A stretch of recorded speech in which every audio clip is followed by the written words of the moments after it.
Rose City Comic Con is accepting proposals for programming. Already? Yeah. Okay, cool. Yeah, they started posting stuff yesterday and the day before, or last couple of days, for stuff about like exhibitors. And I'm like, well, if they're doing exhibitors, then they have got to be doing stuff for programmers. So I figured, I don't know, we could kick around some ideas, and maybe if, you know, we all submit ideas, they'll pick one of them. So it's still spinning around on her picture, so I'm not sure if it went out. Okay, I can hear you. She's here now. Yay, sorry. Fuck. That was weird. Like, could you hear me talking? No, we could see your picture, but I couldn't hear you talking. Yeah, it was weird. It was like, I don't know. I restarted my earbuds. I thought maybe it was like, because I wear like iPods or AirPods, and I have don't have a Apple computer, so it was freaking me out. I was like, what is happening? I cannot hear anybody. Uh-oh. But we're all good now. How's it going, y'all? Oh, doing pretty well. I was just talking to Dave about how Rose City Comic Con is in September, like a month before Lovecraft, and they're accepting ideas for programming. Oh, cool. Yeah, so if you have any ideas for a panel or anything like that, they're taking suggestions. So we should do that. We should do our comics one. It's so much fun. Yeah, that was the one I was going to suggest, but I was going to see if anyone else wanted to write that one up, and then I was also going to do one for video games. But oh yeah, I would love to be on the video game one too, because there's so many like ridiculous like dating sims. Oh yeah, yeah. No, I want you on the video games one as well. But yeah, right on. Yeah, I figured we could do a trio of video games, comics, and music, or movies. That'd video be games, great. comics, and movies. So okay. Yeah. David, how are you doing? How are your babies? They're doing okay. We've still got a couple that are not wanting to come out yet. Oh no! Poor Have you mom. tried shaking them? I am not allowed to comment on goat shaking. I mean, isn't that how cheese is made? Yeah, what I'd like to do though, I'm thinking for Lovecraft Film Festival, I would love to do Lovecraft and science fiction. I don't think anyone's ever done that. Yeah, that's a good idea. Do on some of his science fiction as well as science fiction like aliens that he influenced. Oh yeah. There's one Lovecraft story that people are like, oh, that one's so dumb. And I'm like, but it's the introduction of 420 into literature. What? It's I can't remember. It's the Wall of Granix or something like that. Wall of Ergax. Yeah. Which was actually a revision. It's a revision that he did for someone. It's about a guy who gets caught in an invisible maze that the inhabitants of the world made. I think it was Venus. Yeah, it was Venus or Mars. I couldn't remember, but it's like one of these Lovecraft stories that it's like, this isn't a Lovecraft story, but you can see Lovecraft's fingerprints on it. Yeah. Oh. Anyway, it's very classic pulp science fiction. I was gonna say that feels like John Carpenter. Well, not John Carpenter. John Carter. John Carter. Yes, thank you. Yeah. And like Quartermain and things that has that vibe. Oh yeah, I thought it was very Martian Chronicles actually. Yeah, It's pretty cool. It's pretty cool. I like the story, and it's like he talks about how he needs to like change out his carbon filter for his respirators, and it's like that kind of crunchiness to sci-fi. That's like, oh yeah, this is a lived-in world. Very cool. Yeah, it sounds like Philip K. Dick style stuff too. Yeah. And it's really kind of, I mean, it's and then like the reference to 420, it's just like he checks his watch and it's and tells you that it's 420, but I'm like, I think this is the first time 420 has been mentioned in literature. It went over my head if it did. I missed that, but yeah. Save. But yeah, no. Anyway, so yeah, today we're talking about. I'm not like, hey everybody yet, but just double checking with everyone before we start talking. We're talking about Rhan-Tegoth and Texas Chainsaw. Yes. Texas Chainsaw Massacre. And Dave, you have an interview with who? Greg Moquin. Okay. And you already put that up on Skype, right? I sent it to you. I can resend it if you need to. Oh, no. I already downloaded it. I just needed to have the name on the recording, so when I type it up, I can make sure I know what it is. So for future questions, like for if you guys want me to do an interview, how does that work? Or is this? I mean, we could always talk about it later, but I was just curious. Do you want me to do I call them, or do I bring them on the show and have them join the call? What I do and what Dave does is we just record a Skype interview. Yeah. But if we wanted to have someone part of the Skype interview so that we could all be a part of it, that'd be cool too. But yeah. Because next time, I just didn't even think about John Dugan, and I was like, God damn it, he's like an acquaintance. I mean, I was one of his handlers at Living Dead convention. Cool. I helped out with that con, and it was like the main cast that we hung out with were the Twin Peaks people. Oh, and very cool. Texas Chainsaw Massacre. So the guy that's cutting everybody at the very beginning. Yeah. he was at that convention. It was so fucking funny because he had cussing. He had his he went to the VIP party, and he basically dressed like the 1970s. He had a shirt buttoned down, half unbuttoned down to his almost his navel, and then he had big gold chains on. And nice. it was so hilarious. Yeah, very, very early on in the show, I had Gunnar Hansen cool. scheduled to be on the show, and then he died the next week. Oh shit.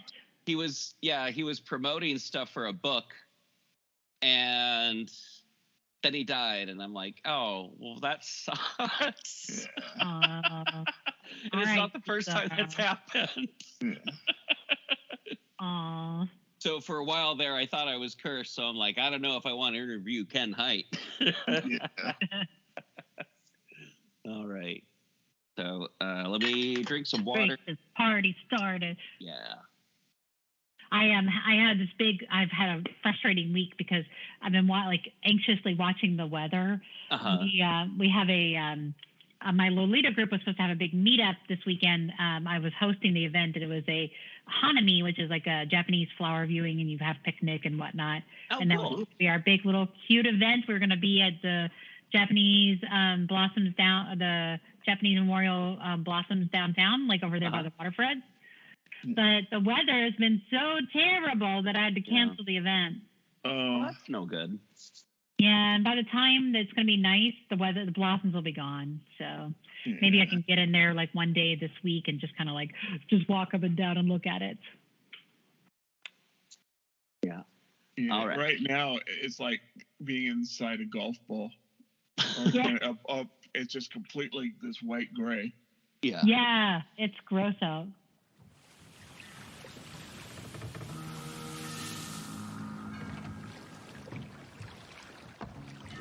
Welcome to Innsmouth, stranger. Hi, I'm Rob Whiten from the Innsmouth Book Club. Join me and my fellow guide John Chadwick as we take you on a fortnightly tour of Innsmouth.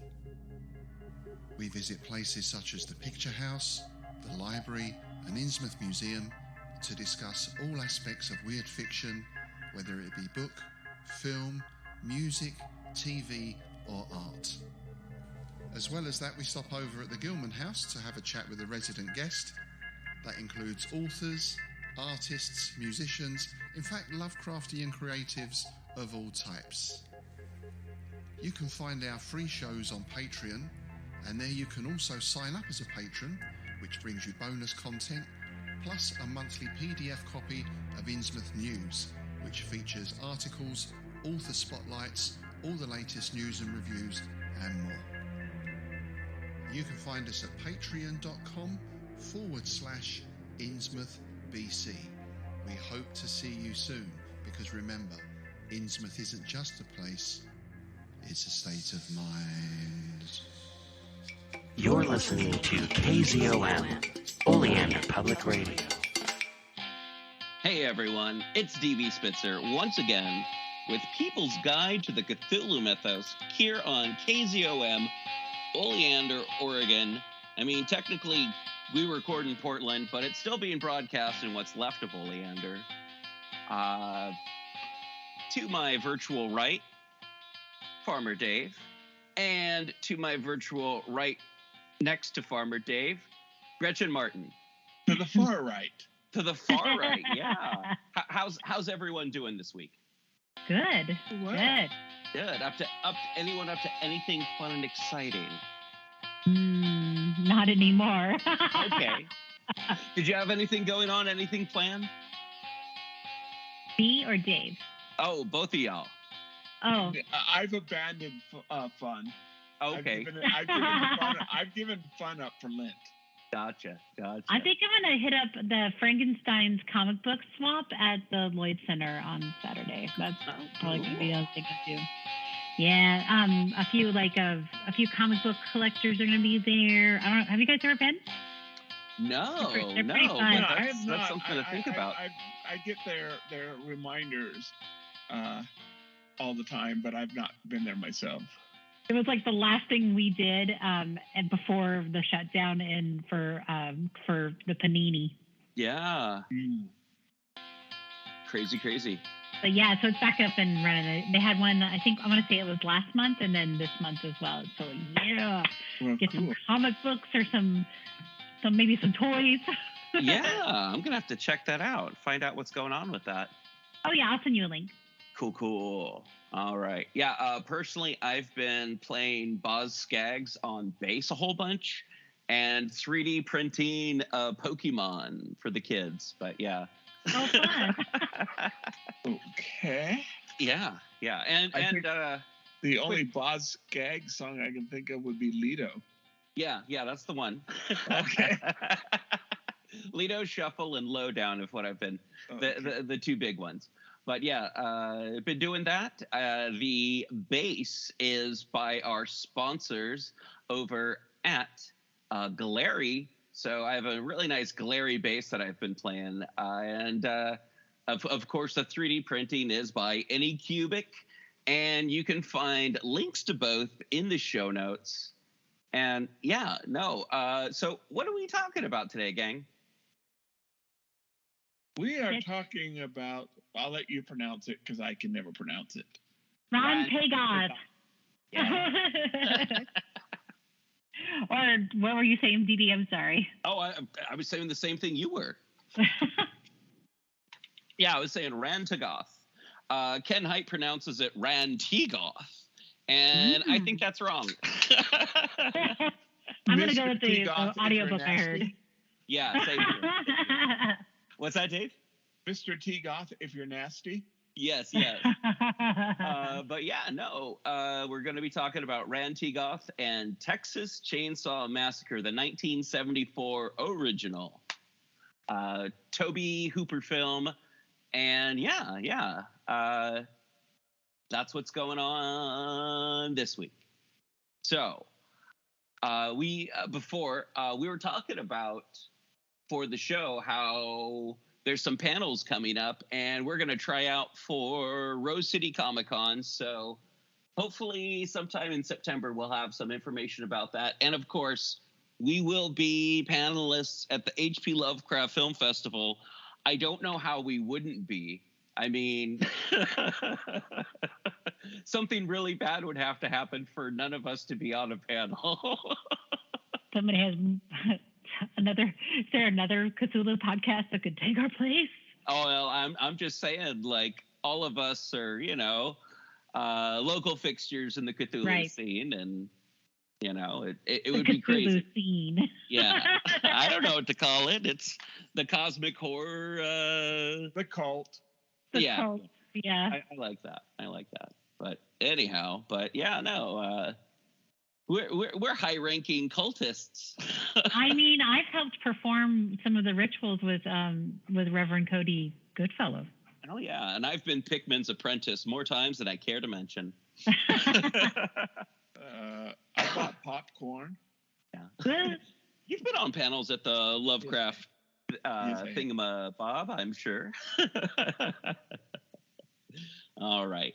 But yeah, no, look forward to that kind of fun stuff. And of course, look forward to a Kickstarter that I'm going to have going on pretty soon about Lovecraftian adventures in, I guess the best way to describe it is, what if Lex Luthor and Batman got together and went, wait a minute, there's space monsters, and I think some of our friends are space monsters too.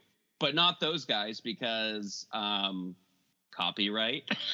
Yes. So me and Dave and a bunch of other people have made up a bunch of superheroes and supervillains and pulp adventurers and cyberpunk people and all kinds of stuff like that for a comic book RPG. That's also a Lovecraftian RPG. That's also could be post-apocalyptic or cyberpunk, whatever you want to do. But it is kind of like a metaverse within a comic book industry itself. So that's coming out. And it's going to be called, I believe, Cyclopean Crypts and Caped Creeps. So something we're working on. It is now at 182,000 words. So look forward to that if that kind of stuff floats your boat. That's a lot of words. It's a lot of words. Yeah, that's a mouthful for the title. Yeah. It's somewhere around 300 pages right now. That's awesome. Wow. Mm-hmm. Anyhow, Rhan-Tegoth, everyone. Big frozen thing. I think he's like, okay, so I always compare things to movies, right? Go for it, yeah. I would say, I feel like he's like the gatekeeper and the keymaster from Ghostbusters, as well as like the, he's like Hemdall, like he opens the doors for the old ones. Isn't that kind of his role? Or its role? Because it doesn't seem sentient, right? I don't know. I think of it as like, it's... I always wonder if humans put too much emphasis on what they think these elder things are. These not elder things. These great old ones are, and it could just be like an apex predator that that was created by the elder things, and it's just like the biggest or the last of it. It could have been something that came out of Uso Thatwa and made its way all the way down to wherever the Naki worshipped it a million years ago. I mean, I don't know. I always like coming up with headcanon. It's like, what is this thing really? I mean, is it really what people say in the Necronomicon? Or, I mean, is that more of like a cargo cult of someone made up stuff that they thought, like, it's like, is this closer to like what people thought an iguanodon looked like in the tail end of the 19th century? Or is this, is this an accurate representation of what the Great Old One was? And it could just be like a big, dumb creature that just eats things. I don't know. My rant is over. Well ranted. Well ranted. Rhan-Tegoth. Yes. So, Oh boy. so the canon story, of course, is the horror of the museum. Yeah. Such a good book, or short story, I guess. It's a great. And so that was, of course, Lovecraft and Hazel Held. Yeah.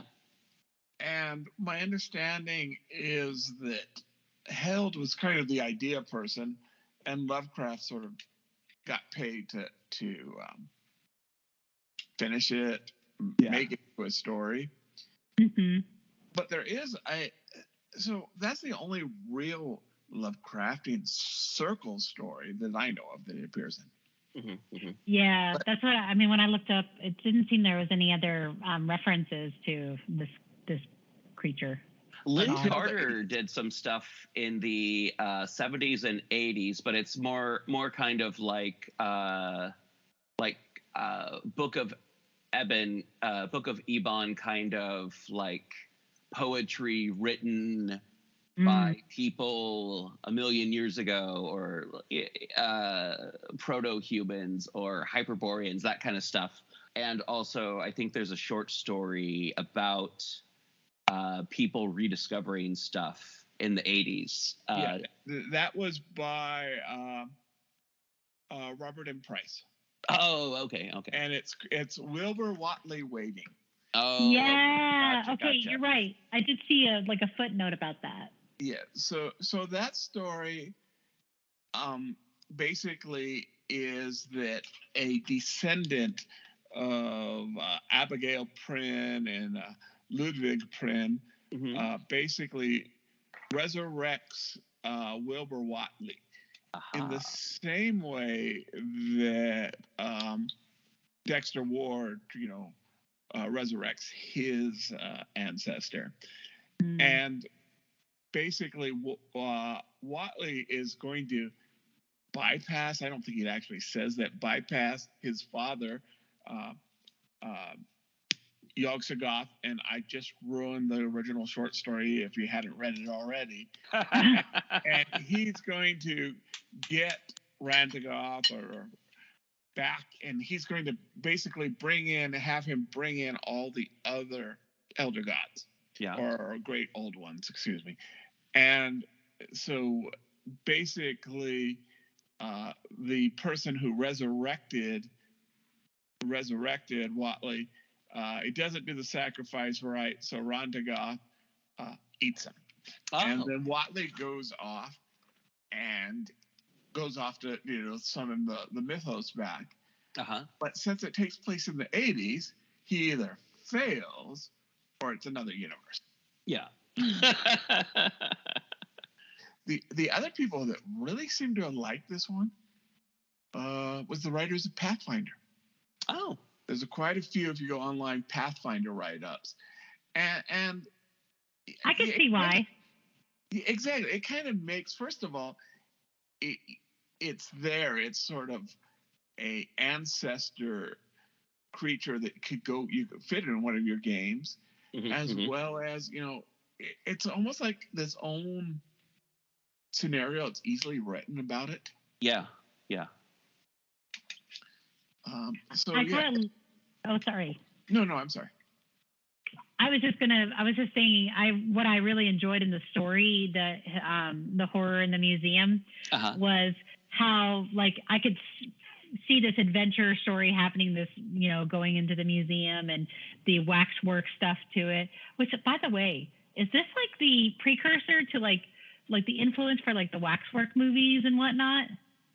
I think Madame Tussauds in general is like a precursor to the Waxworks movies. I mean, no, but like using, because remember like how our villain in this book is like he's using body parts.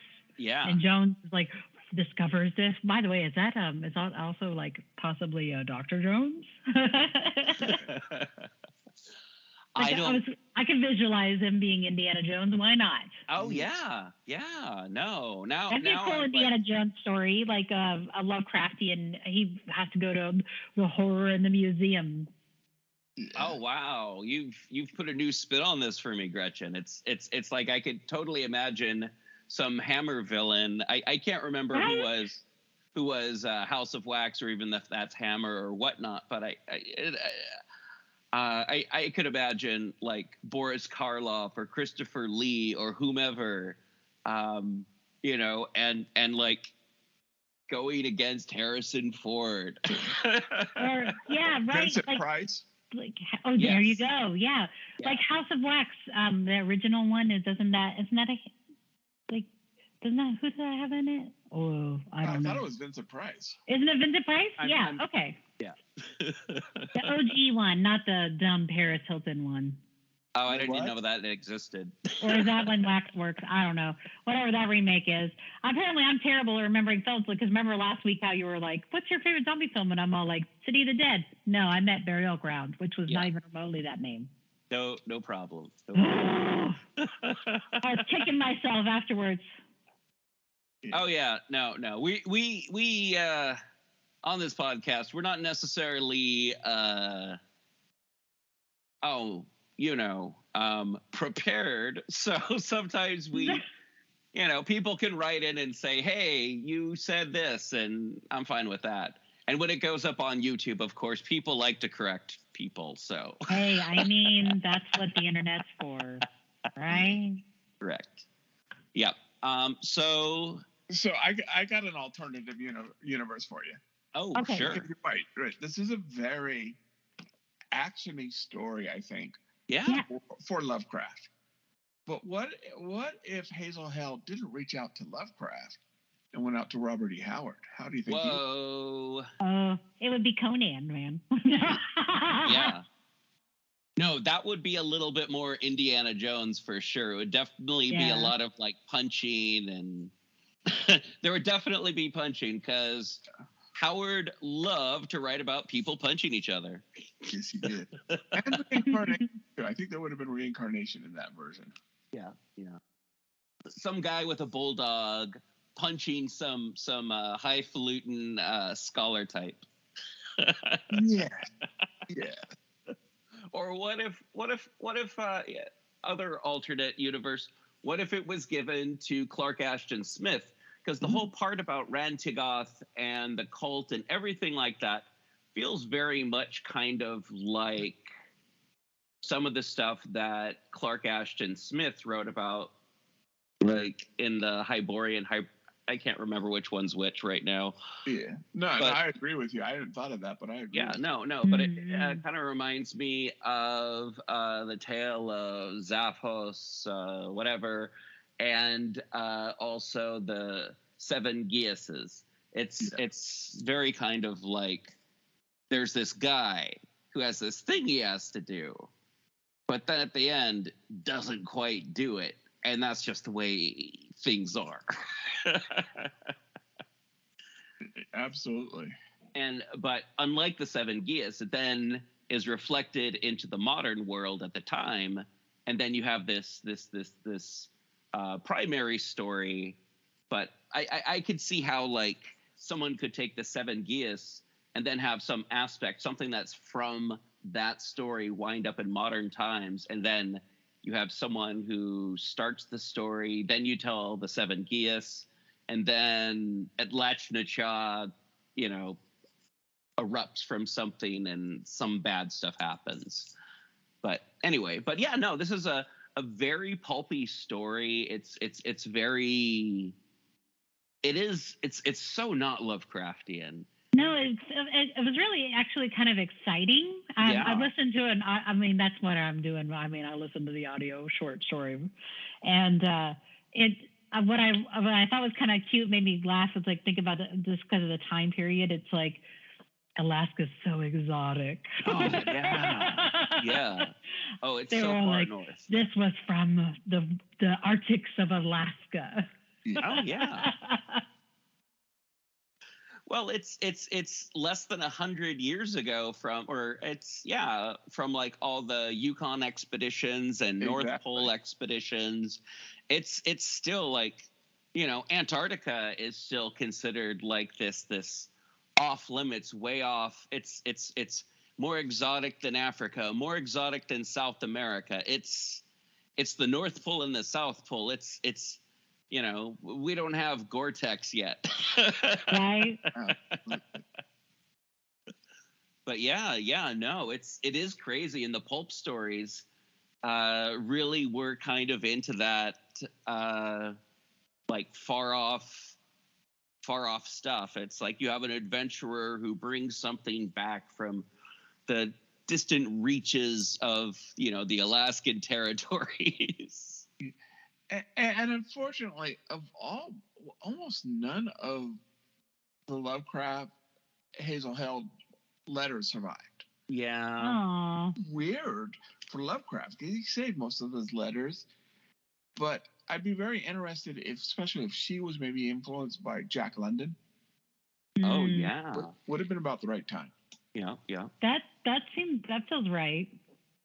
I mean, it even has that adventure-y aspects like Jack London's. Like, yeah, okay. Yeah.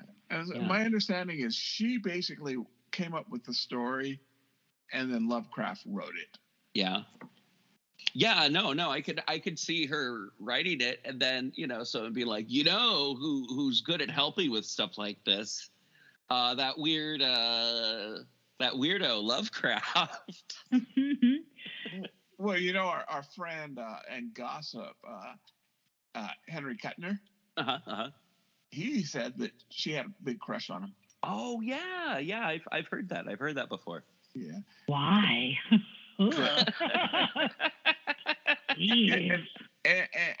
fact, about a little bit after he passes away, Sonia Green's going to write. Okay, here's the tea, right? Here's the tea. But Sonia Green, which was Lovecraft's wife, going to write some pretty things about him, mainly because he lied to her and said that he filed the divorce papers, and he never did. And after Lovecraft dies, she finds out that she's actually a bigamist, that her marriage to Dr. Davis was illegal. And oh no! But Held wrote a rather passionate defense and said that he never spoke anything bad about her, and that he didn't hate her, and that he was a good man. So, shrug. You're Yeah. a real squirrely little fella. Like yeah. You could do better, Hazel. That's probably because she hadn't.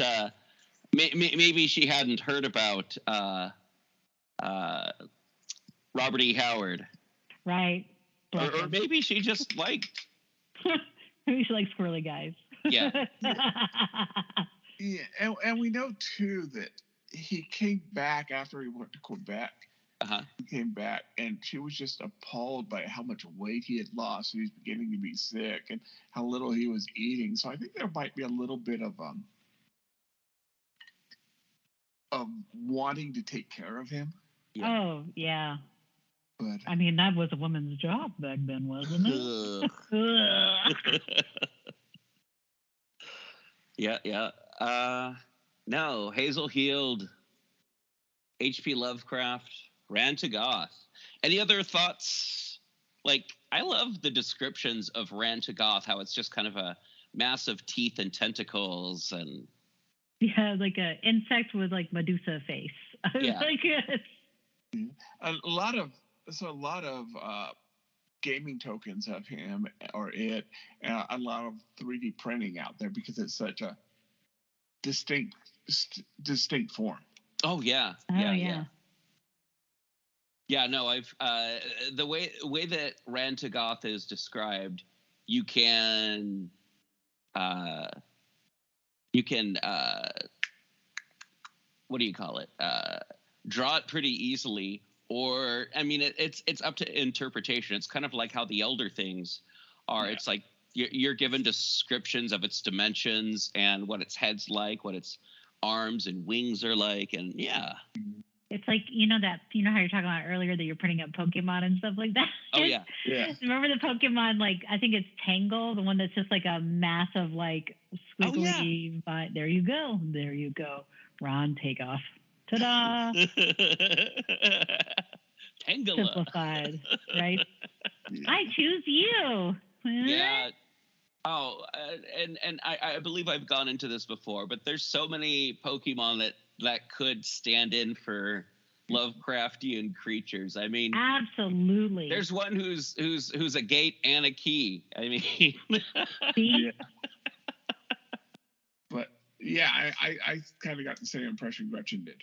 Mm-hmm, mm-hmm. Okay, yeah. Just because of the way he was chanting and gosh, I cannot remember the name of our villain. I mean, I just literally read the story. Rogers? Yes. Yes, George Rogers. Thank you.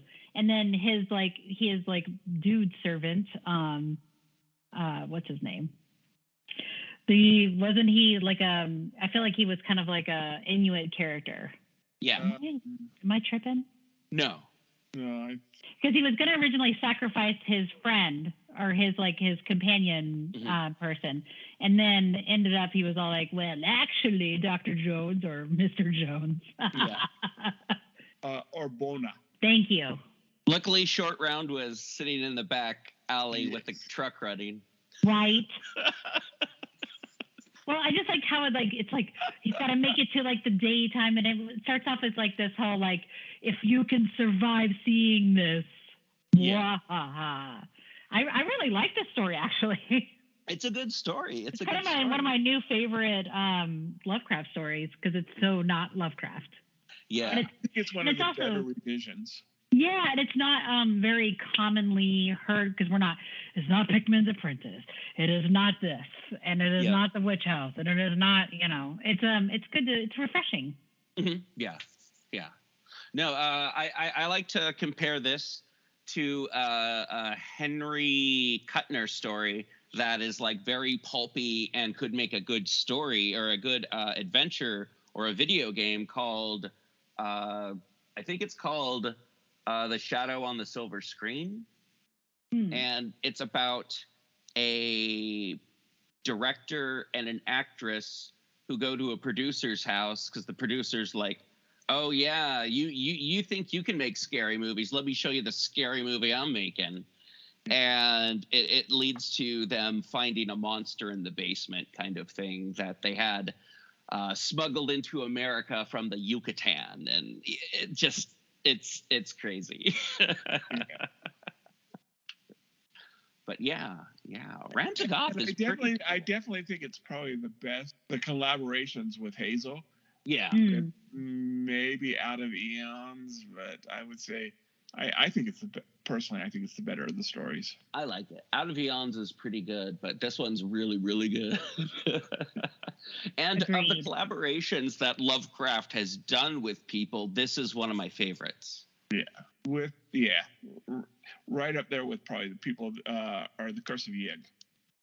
Yeah, that one's pretty good. But also it's I'm not a huge Yig fan, so it's it's all right. I mean, it's cool. I don't think snakes are that scary, but all right. Well, that's it for Rhan-Tegoth, I think, unless anyone else has anything to say. I think that we've about probably said more than anybody else has said in depth about him. Okay. All right. Well, after the break, Dave's going to talk to... Who are you talking to, Dave? So I am talking to the basic co-owner of SeerNova Comics. All right. And his name is Greg Moquin, and they've got a brand new issue coming out about a tattoo artist and cultist. Oh, cool. That sounds neat. All right. And after the break, we are talking about one of my personal favorite movies of all time, Tobe Hooper's Texas Chainsaw Massacre. And how does it relate to the Cthulhu mythos? We'll talk about it. All right. After the break. I want to tell you all about something. I want to tell you about a guy I know in a place. This is Dave's Corner of the Podcast. It is awesome. It's gonna go fast. It's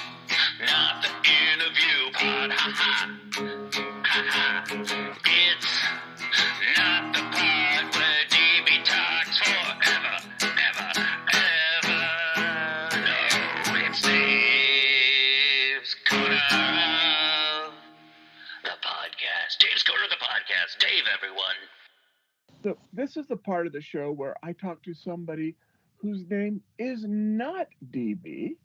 In fact, today I am talking to Greg Moquin. And Greg, can you maybe, I know you've been on the show before, but could you maybe introduce yourself to some of maybe our new audience?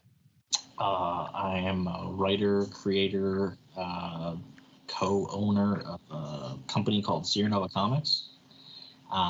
We have a whole platform that's part of our website that has other creators on there as well, like indie comics. And we're trying to become like a publisher for other people, not just our stuff. And yeah. Excellent. And you guys got a new thing coming out soon, or relatively soon, Ink. It's Ink the Return, or? Yeah, Ink Homecoming. Homecoming, excuse me. Yeah, that's okay. We're trying to figure out the right word to use. Like, the return was actually one of the ideas that we had for that issue, but like Homecoming just sounds better. So we use that. Excellent. And full disclosure here, I know you guys got a Kickstarter going, and I'm a contributor because I am really excited about this one. Yeah. It took a while.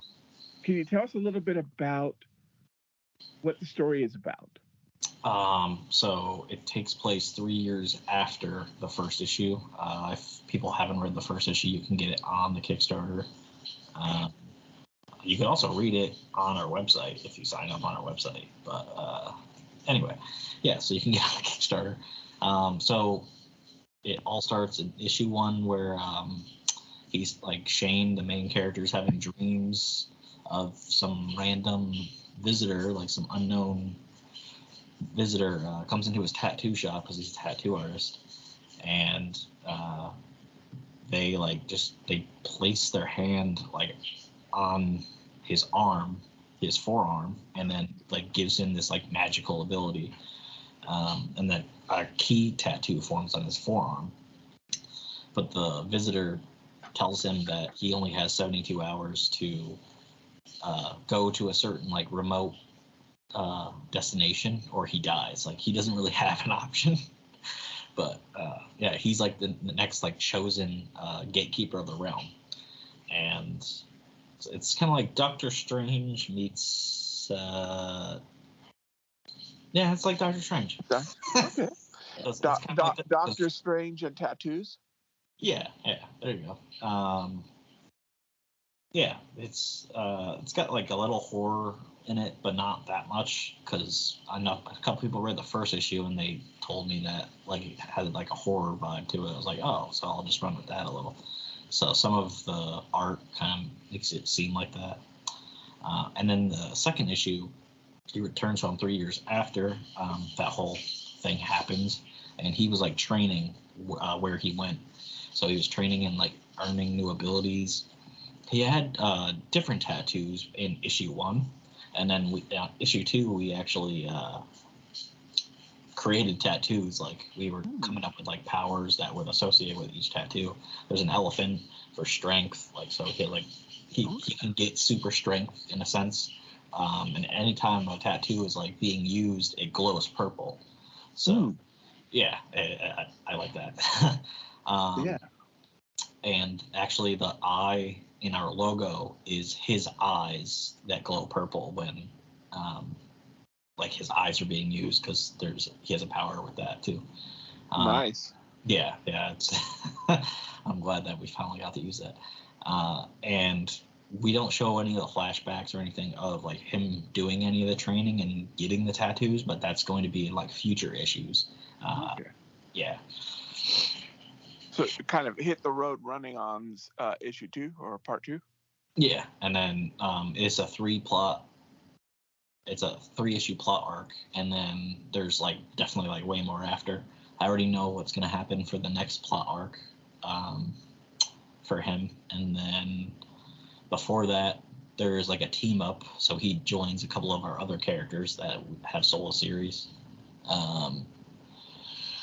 Yeah, So there's all that. So after 3 years and all the training, he returns home. He finds out this like ancient organization known as the Faceless, which is this like cult. They are kind of terrorizing his hometown, and they kind of have like their claws like in a lot of different things, not just like one. And one of the things is they created a new drug called Imp, and it actually like when the people take it enough, it like makes them completely lose control of themselves, and like they basically become like zombies of some sort. So yeah, he has to deal with that, and he also has to deal with a friend that he really cares about like went missing, and he believes it's like because of them. So do you see that? Is there any like maybe specific challenges or advantages to doing supernatural specifically in the comics medium that you can think of?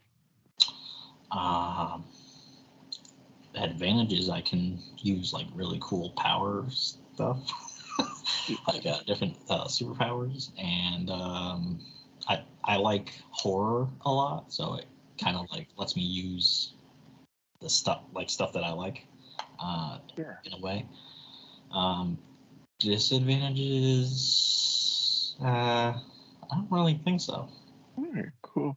And I would imagine it's something that really hooked me on this whole idea is since comics are such a visual medium, the whole idea of tattoos as being, something that we see just, I bet, really pays off. Yep. Yeah. And it's not just like the tattoo glows purple and that's it. There's like a couple panels that have been the best thing that has ever been drawn so far, like in any of our comics. Awesome. And there's one tattoo he has that's a chain, and that's actually an art print you can get on the Kickstarter, and it's one of my favorite things ever drawn. So the chain, like any tattoo that he has, it can like it doesn't like peel off or anything off of his body, but it's like just wherever it is on his body, that's where it will like kind of show like what it is. So if it's a chain, there's an actual chain that he like has kind of like Ghost Rider, but it's glowing purple with like white highlights, and he can actually like, swing with the chain and do, choke people, because literally in the one panel he's choking people with the chain. And then there's another there's a cheetah print tattoo on his leg, and it actually gives him like kind of like super speed in a way. Oh, cool. Yeah, it's really cool. And then there's a hawk tattoo on his neck that actually gives him like better vision, so he can actually see stuff. He actually uses that in the beginning of the comic, and that's like the first time you actually see one of his tattoos being used. And there's such a long, mystic tradition in real life as tattoos providing power or strength. Yeah. Yeah. So at some point we're going to show like the flashbacks of like what happened, where he was, and how he got each tattoo. So that's probably gonna be in the second plot arc. Actually, it's like him like learning, kind of like how the show Arrow was. Like he was on the island. Yeah. What happened on the island? So it's gonna be like that in a sense. And that sort of a revealing. Yeah. Now, you mentioned the Faceless is the name of the cult? Yep. Now, to me, at least in fiction, cultists can be a writer's best friend. They're kind of like Nazis. And the fact that you could do anything you want to a cultist, just murder them off in terrible ways, just beat them up, humiliate them, and the audience is going to be behind you. Yeah. What were some of your experiences, or is there maybe something you could sort of describe or explain about this cultist or this cult without giving too much away? Yeah, I'm gonna start creating videos, kind of like detailing more about that cult and like other stuff about our comics, because people do all those like green screen things and show off their art for their comics. Yeah. They're like, oh, this is what this character does. So we created this whole history thing, because of this other person that was on our platform, they had another comic idea, and it somehow like formed. It like kind of coincides with another one of our comic scales, but that somehow like bleeds into ink in a way. And the cult is actually like part of like, so there is the cult, but then there's like this other like corporate organization thing that we have going on, and that's like connected to other stories, and it has this entire theme about control. And that's like the entire first plot arc of like all of the solo series. In different ways, the heroes of the stories have to like they have to kind of like gain control of themselves and like their powers and all that stuff. So that's like the general theme for each one of those. And the cult started like in 0 AD or something like that. I have to like actually find like the actual year, but we did write it down somewhere. A long time ago. Yeah, and it actually starts with this, which connects into our flagship title, the Seer Chronicles, because the second plot, the other half of the first plot arc of that, is going to go like deep into like one of the things that the Faceless are like the reason why they're around. And it's not like really spoiling because like it's here and there, but there's they're involved with this like company, and they're trying to gain like another realm, to like another person from this other realm is trying to come into like the main realm. And that's why Shane is like why he's the gatekeeper. He has to like kind of hold all the darkness and stuff away from coming into the realm. The protector. Yeah. So they kind of, one of their purposes is like getting that person back from that realm because they will cause chaos. And they're connected to this object that is actually broken into multiple pieces. I don't want to tell you people what it is yet, but it's in multiple pieces, and it's like the Infinity Gauntlet, but not really. And it's just a very evil object, and it was broken like a very long time ago. And a bunch of our stories like all connect into that, and that's like the main goal for like a couple of villains. Yeah, if you hadn't already had me invested, Cult Causes Chaos pretty much would have sold me. Yeah. Now, what are some of the ways that you, as a company, that SeerNova gets sort of their ideas in print and to the public? Well, we're doing our first ever comic convention, like as a company. Like awesome. Next week? Yeah, it's next week. Let's see. Yeah, next Saturday. So the 25th is like the first time we're ever doing that. It's a local one, like by me in Troy, New York, and I was invited by a person that I used to go to school with, and he's like creating it, and it's the first time it's ever been like a thing. It's more of a D&D convention. Sure. We're not like there to play D&D, but we're the only ones that are going to have like comics to sell. There's going to be a comic book store there, Zombie Planet, but they're selling D&D like merch and stuff like that. So if people want comics, they have to come to us and buy our stuff. You guys are going to be a founding father? Yeah. Excellent. Now, what about, do you have any other projects maybe you can talk about, or is it too early? Or we have another project that's coming out in July. I already know it's going to be in July because that's what we keep shooting for. That's what we started shooting for last year, and then that's what I want to for foreseeable future. It's called Mitten Space Pilot. It's not on the mature side at all. It's like on the other side of that. Like I've never written anything like all ages until I wrote that, and the first one came out last year in July, and that did the best that we've ever done in Kickstarter so far. And then we did the second one is coming out this July, and then there's a third one that hopefully will be the July after that. So it's like our summer blockbuster, and that's about a cat that's in space named Mittens, and he kind of like works for a mafia on planet Yarn, which is where he's from. And then, you know, he gets in like trouble and all this other stuff. There's just like another special object that actually, that story also connects into our other comics.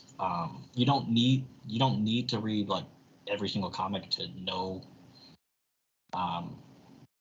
to like get the main story, because I wrote it in a way that you could read just Mittens and you'd be happy with it. You don't need to read every single one, but if you do, you'll be more invested into like our universe going forward.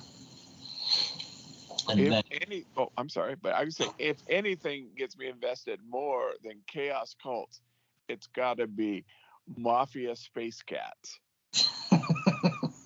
That's good. Yeah, a lot of people like cats and sci-fi, so that really works. And I think we're going to try to have like a homage cover for the second one that's kind of like the Fifth Element almost. Okay. Yeah, because a lot of people like Fifth Element. Oh, yeah. And then I wanted to do something kind of like Dune, so I'm hoping maybe in like the third issue we have a reason to make like a cover that's kind of like a movie poster from that. So we'll figure that out. And then we have the Seer Chronicles, which is our flagship title. The third issue is coming out this fall. I don't know the actual month, but that's going to be on Kickstarter in the fall. I'm hoping October, but I don't want to say October and then it not happen. Yeah. Yeah.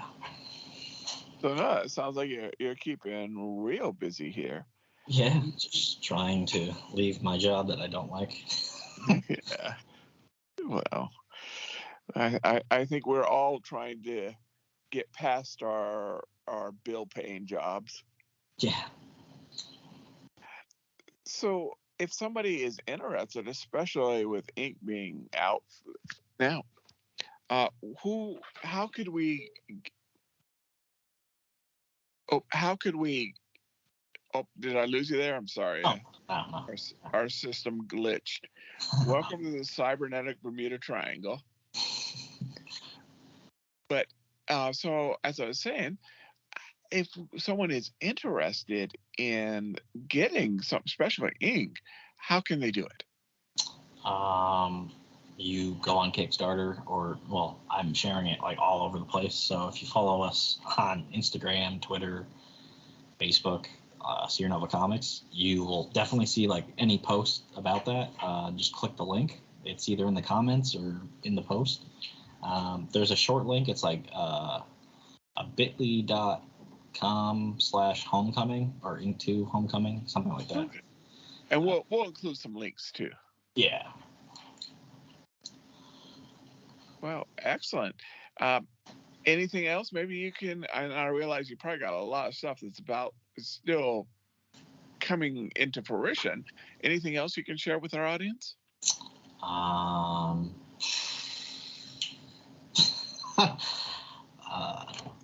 There's another solo series that I need to start getting like worked on, but like I need money to do that. Yeah. Because I don't want to focus on so many different solo series at once, and Sure. I was talking about it like in a post like the other day. Like it's kind of financially, mentally, and physically like just draining because I have to pay I have to help pay a mortgage and all this other stuff. Absolutely. On top of trying to get these comics out, but like not rush them at the same time.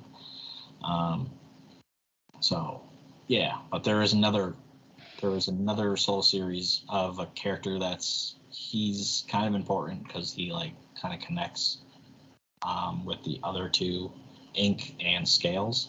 And then there's another character, but he doesn't have a solo series. He's just going to be in our graphic novel like team up comic, and that's the only time you'll ever see that character.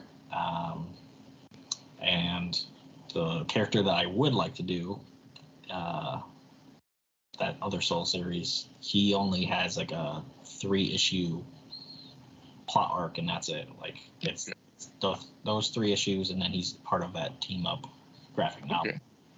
Yeah. Well, excellent, and we definitely would like to have you back on the show. Yeah. I'm really excited about what you're producing. Moving on to the next part, just to remind everyone, if you like what you're hearing, like this episode, share it with people, subscribe to the podcast, find us on Facebook. We're under People's Guide to the Cthulhu Mythos. We're on Twitter. I don't really check Twitter, so it's just kind of the automatic feed if you just want to listen to us on Twitter for some reason. You can find us on any place, any podcatchers that are out there. Of course, Facebook, Instagram, and of course, the YouTube, where this episode will be. And, Dave and DB go to the movies. Dave and DB go. Movies. Dave and DB go to the movies. Dave and DB go. So I told you guys earlier how I was making Pokemon with a 3D printer. Yes. I have this glow-in-the-dark Pikachu that I'm probably going to put on Instagram the day that we're recording today. But yeah, no, it's a Pikachu, but with little ornamental bits on it. So it's I don't know how I'm going to decorate it, but I'm thinking of putting some antiquing on it so that you can really see all the filigree on Pikachu. Ooh, like upgraded. It's pretty cool. It's pretty cool. Radioactive Pikachu? Yeah, it glows blue, so I think elves made it. It glows blue when orcs are around. Lord of the Rings, the Hobbit joke for everyone. So, yeah, and it's the Anycubic KOBRA GO, and it's really easy to put together. It's not, it was hard for me to put together because I didn't follow the instructions. I just said, this can't be that hard, and then I just did it. And then I had to take it apart twice and then plug stuff into the right stuff. But, I put it together really fast. I just did it wrong. And then I tested everything, and it was wrong. And then I watched a video, and I went, oh, that's what I did wrong, and put it together right. So they say it takes about 45 minutes to put it together. It took me about an hour and a half once I figured out what I did wrong.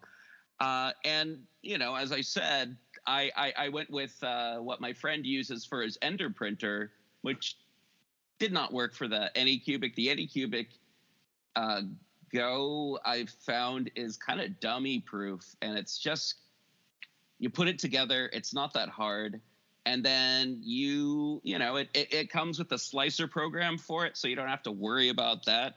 And I just use Tinkercad and 3D Cult, because I am a cultist, to find my stuff that I want to print out. So it's just as easy as that.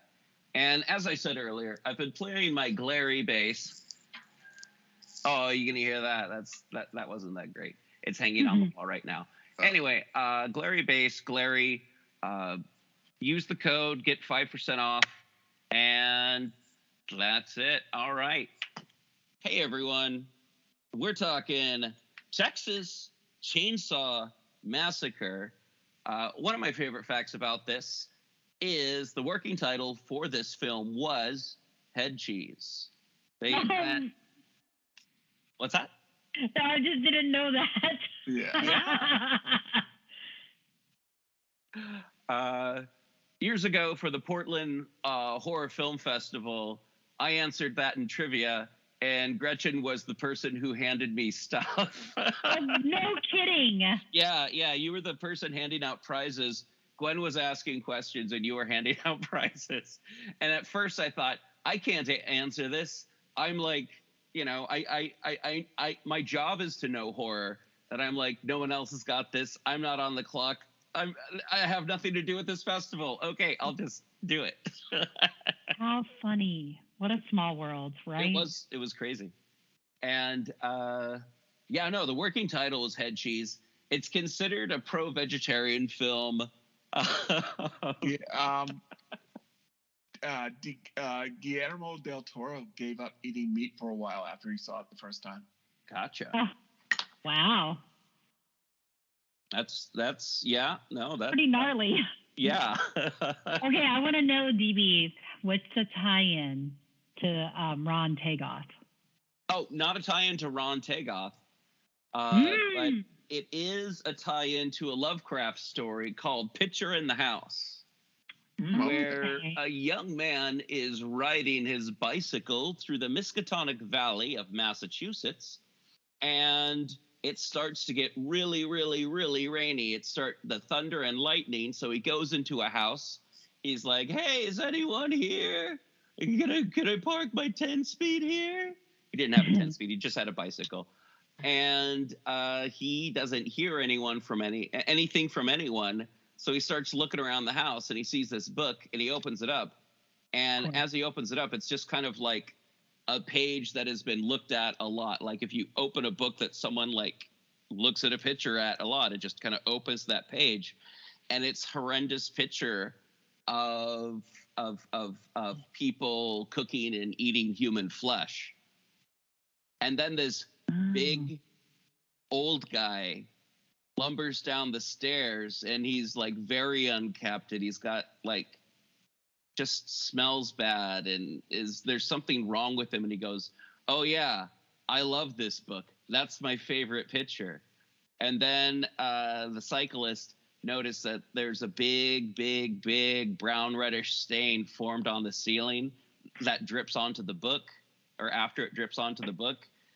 And then it has a Lovecraft ending of like the house gets struck by lightning, and you don't find out what happens. Whoa. Yeah. You know what? There's another one too that it reminded me of. Oh, what's that? The Loved Dead, which is a deep dive that Lovecraft wrote with C.M. Eddy.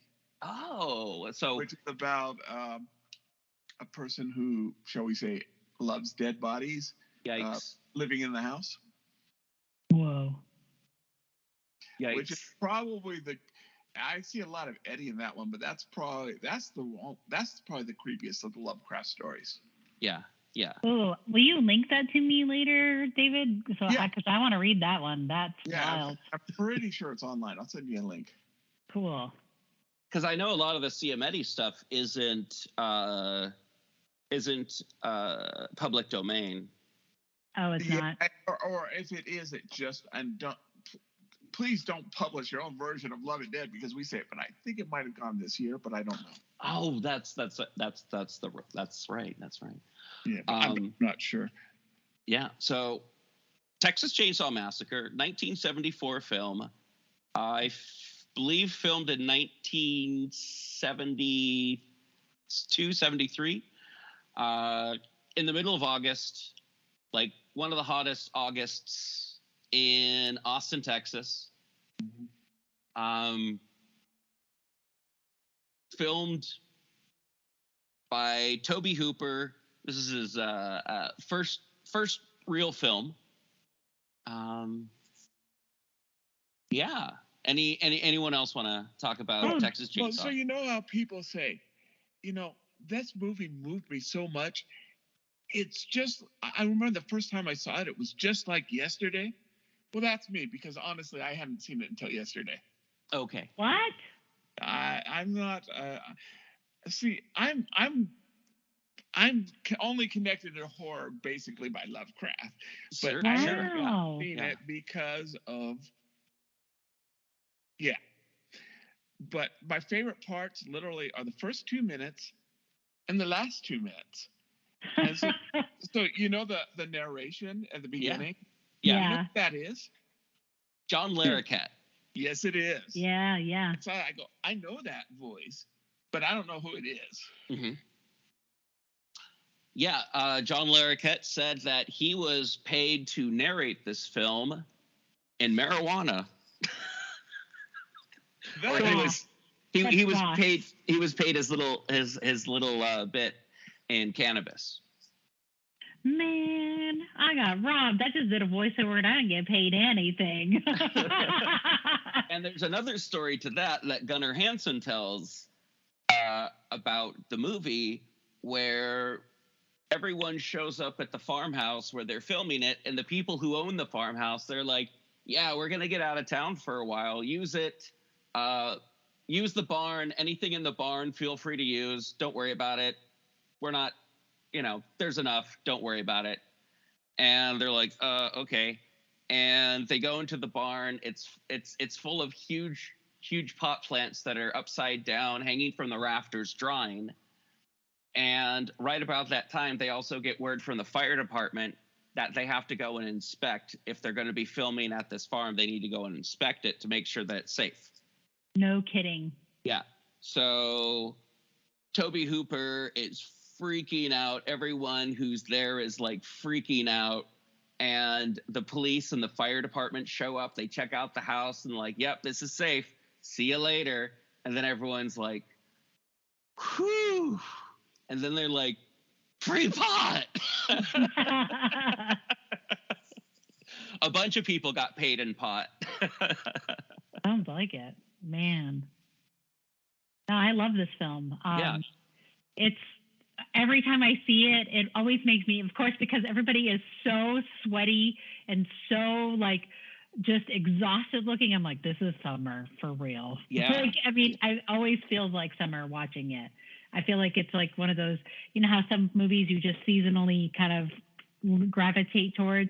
Yeah. Chainsaw Massacre for me is that one, and Next Generation. Those tend to be like the two like of the franchise that I'm like, those are summer films. Nice. Yeah, no, there's something about Texas Chainsaw Massacre that reminds me of, like, for me specifically, growing up in the Pacific Northwest and then going anywhere else where like the temperature gets above 80 in the summertime, and like just sweating and feeling gross and being in a car with a fly or something like that. Oh yeah. And just like being crammed in a car with a bunch of people. It's just like, ugh.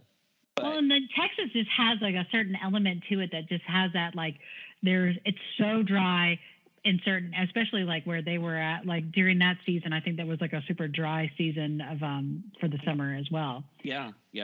But like I've been to Dallas a few times in the 90s. I went to go see Skinny Puppy there. I grew up in the South, so that was like the place to drive to, was like if you're going to see a big concert, you're going to go to Dallas, Texas.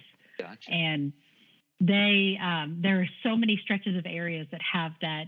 I remember even saying to my friend, the hotel we were staying at, I was all, let's make sure that like, let's check into a hotel that doesn't have like a gun crossing the back behind the shopkeeper or the hotel manager.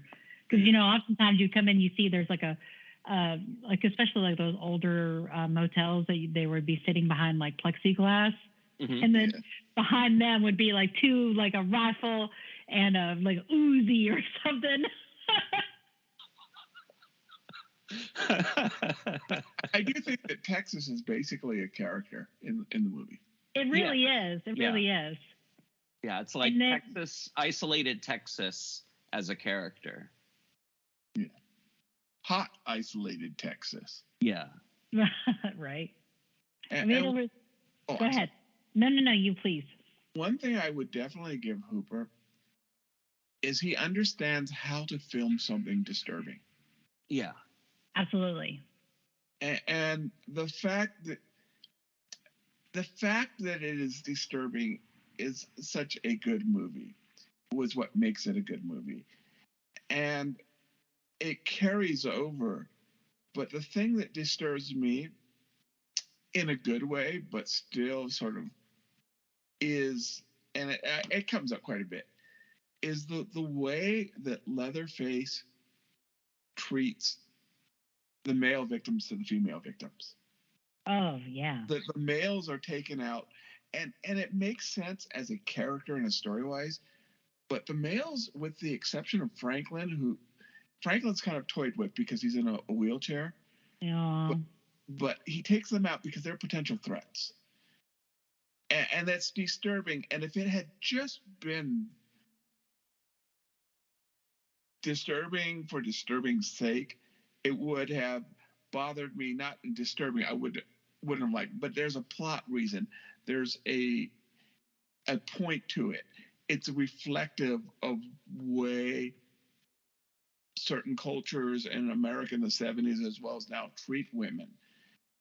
So yes, it's something that's deliberately disturbing, and it could be inappropriately disturbing, but he walks the line just the right place where it says a point, and it's not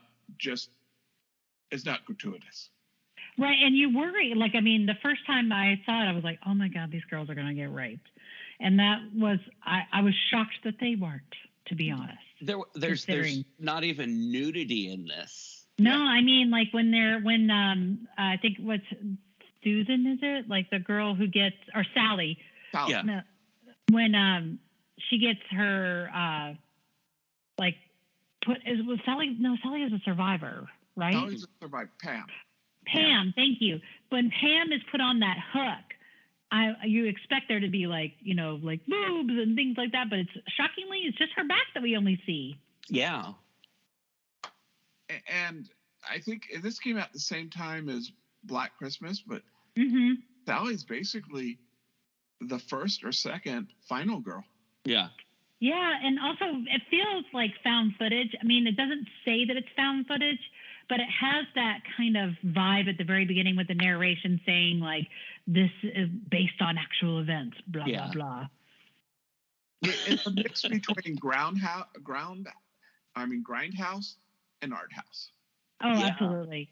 I mean, like, especially like those shots and the meow, like the camera flash sounds and the close-ups of like the way the wall looks. Meow. Yeah. No, those are stylistic choices. And like, chilling. Everything about this is so much of a stylistic choice. Like, if it had been someone else making this movie, I don't like any other directors that we're familiar with, or a lot of horror directors that we're familiar with.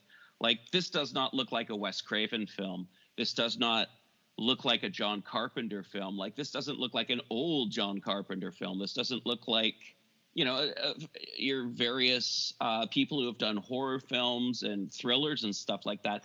It doesn't look like any of that, because of the fact that it's the closest thing that I feel like it comes to maybe is Night of the Living Dead, because of it's just kind of like raw feeling of just like people with cameras, not a lot of experience, actors who aren't known, and just kind of like this concept that is just different and terrifying. Because, I mean, before Texas Chainsaw Massacre, we don't really have anything like Texas Chainsaw Massacre, to my knowledge. No, I mean, other than sensationalized serial killer stories, I feel like this was kind of in its own. And then the idea of him wearing a woman's skin. Yeah. Boy, oh boy. Yeah. No, and I remember like visiting people in Wisconsin as a kid, and like cousins talking about Ed Gein. And being like, you know, that's what Texas Chainsaw Massacre is based off of, and that happened over there. And what's that? And Psycho too, yeah. But they were more about being like, you know, that's what Texas Chainsaw Massacre was based off of. This is like early '80s Wisconsin. Anyhow, and I saw that in the movie before we not seeing it. I go, it doesn't sound like Ed Gein to me. Yeah. And it's embarrassing that I knew more about Ed Gein than Massacre. But that's the other thing that Toby Cooper, he understood, it sounds like to me, he understood profiling before profiling was a thing, or if it was a brand new thing. Because the whole idea that, you know, that they were killing animals first, it's brought up in the movie. And that's one of the things that made it disturbing, because that wasn't common knowledge back then, I think. Right? I mean, the idea of how cows were dispatched, people did not know that it was a person at one point or another. Yeah. And then for it to mean that's what Grandpa's job was before, like, he got too old, he was a dispatcher of cows, right? Yeah. Exactly. Oh boy, that's such a good movie. It's such a good movie, but it's so creepy too. And Sally screams so much that I was literally like, I better turn this down because my neighbors are gonna be like, what is happening? So another, not intentionally, I think, of Lovecraft connection. Sally at the end is, I think, a perfect example of failing your sanity role. Absolutely. Oh, yeah. She failed. Bless her heart. She ruined for life. Oh yeah. Yeah, no, and it's the first time you think that she's going to get away. It's just heartbreaking when she doesn't. It's just like, I know. Every time, like, I've seen this movie, I know, over 10 times, more than a dozen times, and it's like, it's this thing that breaks my heart every time. I'm always like, why did they let the creepy guy get in the freaking van? I mean, as soon as he was all like, Franklin, like when he took Franklin's knife and cut him with it, I was like, fuck. I would have been like, get his ass out of this van, pull over. Why is everybody being so nice? Well, because yeah, and I think that's kind of the end of the 70s. Totally. I think it's perfectly set for the time that it happened. That yes, you did give total strangers rides back then. Yeah, but this is also during a gas crisis, and they drive all the way out to West Texas, or I believe it's supposed to be that. I'm not 100% sure. But they drive out to the middle of nowhere to make sure that their grandfather's remains have not been disturbed. And then they decide to go tooling around during a gas shortage. It's to me, that's it's like, all right, go back home. Don't go up to the derelict house. Just go back home. Yeah, and so one of the scenes, I mean, and again, I watched this, I knew the story. I'd especially seen the ending. Oh, sure. But that part, they go to the gas station, and there's no gas, and there's no soda. Yep. That I think is brilliant foreshadowing. That would have been, turn around, we're done. Yep. When the drunk guy in the cemetery. Yeah. That would have been red flags. We need to leave. They're out. Abort mission. Yeah. Oh yeah. Yeah. No, there's so many things that it's like, if this happened in real life, it's like, no. Yeah. And it's like, as soon as they slowed down and saw the hitchhiker, they should have been like, yeah, no, we can drive off faster. Yeah. Pam literally says, that guy looks creepy. Let's not pick him up. He looks kind of weird. And they were all like, no, you're fine, Pam. Whatever. Yeah. Stupid Pam. Listen to Pam. Yeah. Not about astrology, maybe, but definitely. No, that was dumb. I know, right? But that, again, it kind of captures the 70s zeitgeist. Sure, yeah. Or maybe they're trying to be like, Pam's unreliable. She believes in astrology. Maybe don't listen to her when she says the guy's creepy. She's being judgy. Trying to set you up not to believe Pam.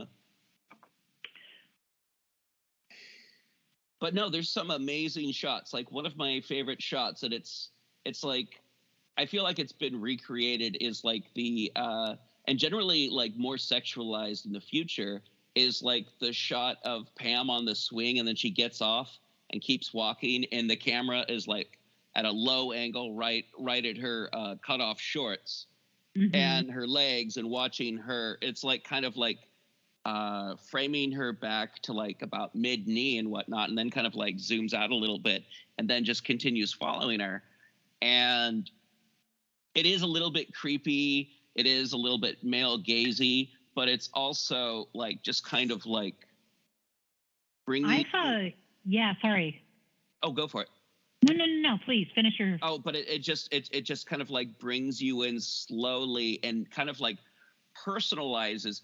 I mean, there's a lot of ways to look at this kind of shot that gets reused a lot in the future. But I feel like personally, it just kind of like gives you a feeling of isolation, and then it kind of brings you into the action with the actor. See, I didn't think. Oh, I'm sorry, Gretchen. I was gonna say I didn't have a male gaze personally. I mean, Sure. obviously, but so what I saw it as is like a hunting thing because Leatherface does wear skin and whatnot. He is seeking it out. Yeah. So to me, that had that prey stalking from like the grass and then building up. Gotcha. And I think a lot of things now that we accept as tropes were invented here. Definitely. Oh, absolutely. I mean, Toby Hooper is like considered one of the masters of horror.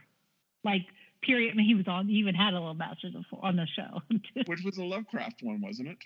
Yeah, I think so. Didn't he do Dreams of the Witch House? Yeah. Yeah. So I have a question. Sure. And I realize you guys have not heard this question. So my answer, I've had hours to think of it. That's how I make people think I'm smart. I think about questions. Why does Leatherface wear a tie? Oh, it might have been business, like Business Friday or something like that. Business at the house. Yeah. I feel like it's because a lot of the scenes when they're getting down for dinner, like, so that's part of the family. A very Southern thing is like everybody dresses up and has dinner together. Yeah. I was thinking it's like this vain attempt to hold on to some sort of humanity or what a normal family might be. Well, okay, and so I thought maybe it was a victim's tie, just like the. Probably, yeah. Probably. So Leatherface plays a lot of different roles within this family. I've watched a lot of stuff about Leatherface. Leatherface has like different outfits. Leatherface wears different masks, different clothing throughout the movie. And it's like maybe when he has the sledgehammer, he's dressing in his grandfather's old clothing. Mm-hmm. And when he's like doing like the dinner stuff, he's dressed as his grandmother. Or his mother, or care of the family. Yeah, he like takes different roles, but he's also a mute cannibal. Mm-hmm. But yeah, that's my headcanon is why Leatherface wears the tie with the rubber gloves and the apron and the sledgehammer, and why the other time he's like wig and makeup or different hair, makeup, different face, apron, dress. Okay. Yeah. Okay. It's different personas of who he is. Yeah. Or roles that he plays within the family. I've watched several movies too, and they're dumb. I mean, there's like a lot of other Texas Chainsaw movies, and they're just not good. There's series that came out last year just I like the Matthew McConaughey one. I think that one's kind of fun. Yeah, that one's in the same vein as Texas. He is like off the chain. He is like woo crazy. Like it's so good. Yeah, no. It's for me. It has the same kind of like insano factor of Texas Chainsaw 2, where like Dennis Hopper and Bill Moyer. No, Bill. What's that guy? You know who I'm talking about. The guy who plays Chop Top. And Bill Moseley. Bill Moseley, thank you. Bill Moseley and Dennis Hopper, like. I just love that movie too because Bill Moseley is so glorious. He's like, he's such a great character. chew the scenery. They take out their chainsaws and they chop it up and they just chew the scenery. So good. It's so amazing. And the scenery, the sets in that movie, it's like, oh yeah, this movie had some money to it. But it doesn't, like, I mean, honestly, it doesn't feel like a sequel to the Texas Chainsaw Massacre, because I feel like this first one, this 1974 one, is like so beautiful and stylized and like shadows and darkness. And yeah. Whereas so that one is gorgeous. like has more like it's just more colorful. Yeah. And I mean, I get there's like, what is it? I feel like there's like at least 10 years on them, right? Maybe. Mm-hmm. Okay. Yeah, it's like 10 years on it, but it's like in the 10 years, the family decided to be goofy and wacky. Right. In defense, my family is a lot more goofy and wacky than it was 10 years ago, too. Yeah, mine Gotcha. too. True story. All right. But yeah, no, Texas Chainsaw Massacre, there was a scene when I was watching it today that I'm like, oh, Sam Raimi saw that and went, I can do that. And it didn't even have a chainsaw, and it was like the spiders in the corner of the wall, and then it was like a weird pan, and there was like several weird pans, and I was like, oh shit, that's Sam Raimi. I mean, Sam Raimi totally stole that, but and the chainsaw thing for sure. Is anyone there? Hello? Yeah. Okay. Cool. Sorry, I'm just letting you finish. I've been so interruptive. Yeah. But one thing that I remember reading in Gunnar Hansen's war journal about this movie, and it comes off as a war journal because it was so hot and it was just no one knew what they were doing. Tobe Hooper came up to him and was like, hey, or he auditioned for it, and Tobe Hooper's like, I'm looking for crazy people. I want crazy people. And Gunnar Hansen's like, what if you hire people who can act crazy instead of hiring crazy people? And he's like, that's a good idea. And then like everyone around him like helped him make this movie, and everyone's like, yeah, no, Tobe Hooper directed the people who directed the movie. Okay. And but that's one person's opinion. But it's also Steven Spielberg's opinion about how Poltergeist was made. That's not a bad idea, honestly. It's not a bad idea to get other people to do your stuff, but I think it's more like directing producer is like the title. Yeah. But yeah, there's a lot of stories. Like the guy who played Grandpa was like really young, and it took so long to put the makeup on that he's like, nope, we're filming all my scenes today. And it took him so long, and it was so hot, and the guy kept passing out. And because they're like, well, okay, so we're gonna have to put this makeup on you again tomorrow. And he's like, no, I'm not coming in tomorrow. We got to do all my scenes. And they were up until like really, really, really late at night, and a house that smelled like rotten meat because it was full of rotten meat. And they had fans going, and everyone kept throwing up out the window. And Jesus. Yeah. And Gunnar Hansen talks about like it sucked wearing like a fake leather mask in this weather, and like wearing the rubber gloves and the apron, and like on top of it you're having to like lug around this hot heavy chainsaw. But he also spent time at a state hospital and studied the cognitively impaired for a few months. He got a job there and studied the cognitively impaired to perfect his role as Leatherface, because not only is Gunnar Hansen a giant man, but he was also a method actor. So, yeah. And he does, you definitely, because you can't see his face. No. It definitely portrays the character by his actions. Yeah. There's a lot of like disturbing mouth acting and just like physical gestures and animal noises. Yeah. To represent Leatherface's psyche in this movie, but I love it. It's terrifying. Yeah, I should have. Yeah, I probably should have watched it much earlier. Oh, I mean, as long as you watch it, I think that's. I think it's rad that you watched it now, honestly, because it's like I would love to have seen this with fresh eyes and how that looked. Oh yeah. I feel like I catch something new every once in a while when I watch it, but but yeah, no. Watching it alone is a little bit spookier than watching it with a bunch of people, of course. Although I have to say, seeing horror movies in the theater with a bunch of other people is always a lot of fun. But watching it alone on a farm was probably not the smartest thing I'd ever done. Oh, I bet. I bet. No.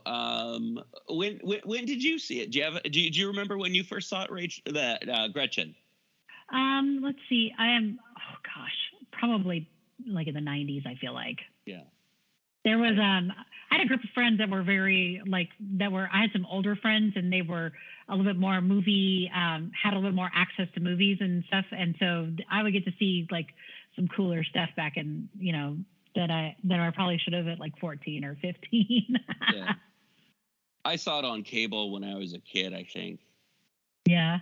Yeah, I saw it before the age of 10, I'm pretty sure. Oh, no, I know it wasn't before the age of 10. I think because what was it like? There was a movie called This House Possessed, and it that was like my first like scary movie, and boy, oh boy, I was not allowed to watch like horror movies after that one because I kept having nightmares. Yeah. Yeah, no, my my parents got cable, and my first scary movie that I remember ever seeing was Poltergeist. Oh, that's a good one to see. Yeah. And I was like, oh my God. Also directed by Tobe Hooper, Right? but not according to Steven Spielberg. Whatever. I think Steven Spielberg's still complaining about it. I think he's like butthurt over the whole because remember originally I think the E.T. script was handed to Tobe Hooper versus Spielberg. Oh, I didn't know that. I think I remember reading something about that. There's like a rub over E.T. as well, but yeah. Gotcha. But yeah, no. I saw that, and there was just like the clown scene. Like I was like, no, I am done. I think Tobe Hooper likes clowns because he did that movie Funhouse as well. Oh, yeah. And I remember seeing Funhouse in the middle of the night when I was like 16 or 17. It was playing on like Fox 49 or something. And I was like, I just saw like the last 20 minutes. And I was like, this is amazing. This is definitely influenced by that one episode of Little Rascals. I'm trying to think. I think one other one I remember really vividly was it Night Terrors? It was like an anthology series that Tobe Hooper directed. Yeah. There's a scene that really stuck out in my head as a teenager, and I don't know if it was because like I watched it with a group of friends or whatever the case may be, but it was Robert Englund was playing the Marquis de Sade in prison. And I think that was the overarching story. I haven't seen this movie in a really long time, so I'm sure somebody will come for me over it. But there's a scene where he's like tapping the bars of the prison cell with a cup, going, like trying to get the main character's attention, and he kept like tapping the cage and saying, "Look at me, look at me," and it was so creepy. Like that was such a creepy film in general, but it was also kind of whimsical too, because it had all these ridiculous special effects and whatnot. I mean, he obviously loves using Robert Englund because he used him in The Mangler too. Yeah. I love it when Robert Englund shows up and stuff. I mean, random too. Like seeing him as a Marquis de Sade, I was like, what just happened? Or I remember like sometime in the 90s, I decided to revisit V and being like, that's Freddy Krueger. Right. But Texas Chainsaw Massacre, yeah, it's huge influence for, I mean, one, we got a bunch of Tobe Hooper stuff out of it, which we all enjoyed or partially enjoyed or got scared or anyway. But yeah, no, it's like this movie just feels like it's such an influence, and you can tell who saw it. I mean, of our favorite directors, you can tell that John Carpenter definitely saw this film. You can tell that Clive Barker definitely saw this film. Yeah. The list goes on and on. You can tell that the folks that were responsible for Jason, for the Friday the 13th films in the future, like, I don't know. I mean, the first film isn't very Texas Chainsaw Massacre in any way, but shoot, once we get Jason going, I mean, I guess the killing people in random ways, I guess, is kind of a ramp up of Texas Chainsaw Massacre, but yeah. Kind of a bloody arms race. Yeah, I think we pretty much covered everything this time. Yeah, Right. I agree. Okay. I think we went on for a minute today. Yeah. Also, I gotta get the dinners going. All right. Well, you two, thank you so much for talking about Texas Chainsaw Massacre, Rhan-Tegoth, and also being super cool. Next time we'll be talking about another movie. And that movie is going to be next week. I don't know. Evil Dead is what I saw on the list. Evil Dead. Well, that sounds good. What monster are we talking about? Oh gosh. I don't think I can pronounce this one. Hang on. Isn't this Riley? R'lyeh? R'lyeh? Is that how it's pronounced? That's where Cthulhu lives. Or where Cthulhu gets. That's what we're talking about. Yeah. With the Evil Dead. Okay, cool. All right. So there's going to be some Necronomicon talk for sure. Oh, all right, yeah. everyone. We'll see you next time. Thank you so much for listening to People's Guide to the Cthulhu Mythos. You can find us on Facebook, Twitter, Instagram, and the YouTubes. So check us out. Links in the show note. If you want to save money on a printer, guitar, plus size ladies fashion, used books, it's all in the show notes. We'll talk to you next time. All right. Bye. Bye. That was a good show. All right. That was lots of fun, you guys. I've been sitting on something for 30 minutes.